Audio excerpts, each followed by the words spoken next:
Today's recipe is a very easy, simple condensed milk cake. For this, I will be using 1¼ cup of all-purpose flour, also known as maida.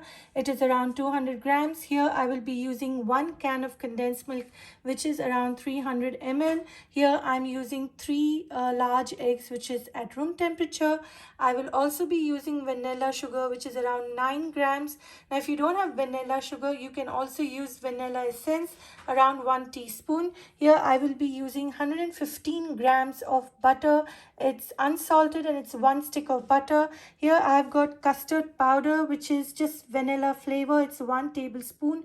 Now, if you don't have custard powder, you can also use cornstarch, 1 tablespoon.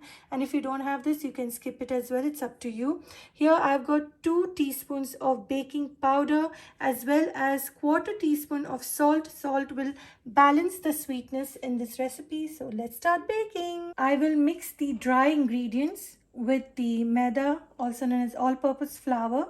So I'll add in the custard powder and give it a good mix. I will also add in my baking powder and salt as well. And I will also be adding my vanilla sugar. Now, if you have vanilla essence, then that you need to add it to the butter.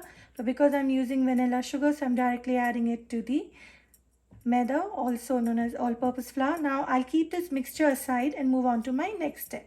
My next step is to separate the egg whites from the egg yolk.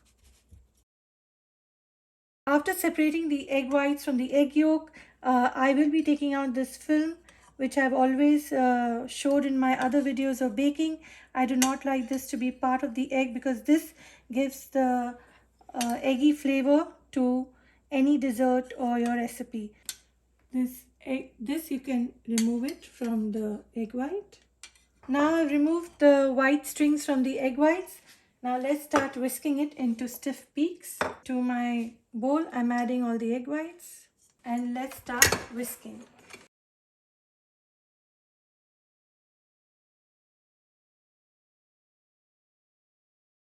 Now you can see it's whisked to stiff peaks, and you can whisk it anywhere from medium to stiff peaks. The reason we are whisking it is because we want to add volume to our cake, so that's why we whisk it. So this is perfect consistency for my cake. Now to check if it's whisked to stiff peaks, which takes around 7 to 10 minutes depending on the speed of your beater or the whisk.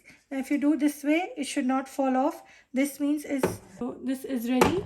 Now we'll move on to the next step. I will be adding melted butter to a bowl as well as the condensed milk. Just pour it. Now I'll just mix everything well. Now I've just whisked the butter and the condensed milk very well. And I've also preheated my oven at 350 degrees Fahrenheit to bake this cake. Now I will be adding the egg yolks one at a time and continue whisking. I've just completed mixing the butter and the egg yolks plus the condensed milk. Now I'll just whisk the flour through the sieves so that there are no lumps form while we are baking. Mix it gently so that the air that you've created by whisking this mixture doesn't deflate. Just in circular motion, continue mixing. That's my oven that's been preheated at 350 degrees Fahrenheit for baking this cake. Before I place the cake in the oven, I let the oven continue preheating at 350. Flour, the egg and butter and condensed milk have mixed well. Now here I'll start adding in the egg whites in batches and again go in circular motions to mix this. And this is also known as meringue. If you don't want to whisk the egg whites separately, then you can also just mix everything together and whisk it well. But I do this just to add some volume to my cake. And I'll add the final batch of the meringue. So I've mixed everything in circular motion. This is what I learned in my baking school. when I did my baking course. So now this is ready to pour in. You can see I mixed everything in circular motion, just taking the spatula from the edge of my bowl and then moved it towards the center. This will make a very nice cake, and you can see the volume that has been added because of the way we have whisked this cake. Now I will pour this in a baking pan, which is a loaf tin, or you can use whatever pan you like. Here I've just lined it with parchment paper, applied some cooking spray, or you can even apply some butter and then use the parchment paper all over. And this is 7x3, but if you have a bigger baking pan, you can use that as well. And now I will just pour this mixture into this prepared pan. I've just poured the batter in this pan. Now I'll just tap it to remove any kind of bubbles. Tap it on the countertop. And now this is ready to bake in a preheated oven at 350 degrees Fahrenheit. I'll tell you how much time it took me to bake once it's ready. Let's place the cake on the top rack for baking. It's been 1 hour since I baked this cake at 350 degrees Fahrenheit. So I'll just put a knife through to see whether it's baked well. And if it comes out clean, that means it's baked well. So you can see the cake is baked and the knife comes out clean. Now I'll let this cool down for 20 minutes before removing it from this hot baking pan. It's been exactly 20 minutes since this cake has been cooling down. Now I'll turn it upside down.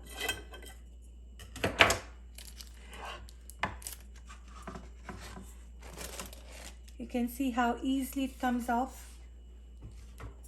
And I'll just remove the parchment paper. So let's cut into this cake that we baked. And let's see how it's baked from inside. And you can see how beautifully it's baked, as well as it's soft. I'll cut one more. And it is soft and perfectly baked. Took me an hour to bake this cake, but every oven is different. You can bake this cake anywhere from 45 minutes to an hour or till it's done. Today I used a dark color pan to bake this cake, so you can see the crust of the cake has turned a little brown here because dark color pans absorb more heat, and that's why I baked it at a lower temperature. And this is a delicious condensed milk cake ready to serve. Please comment, like, share and subscribe to my channel. Please click on the bell icon for notification of my latest videos. And thank you for watching. Enjoy!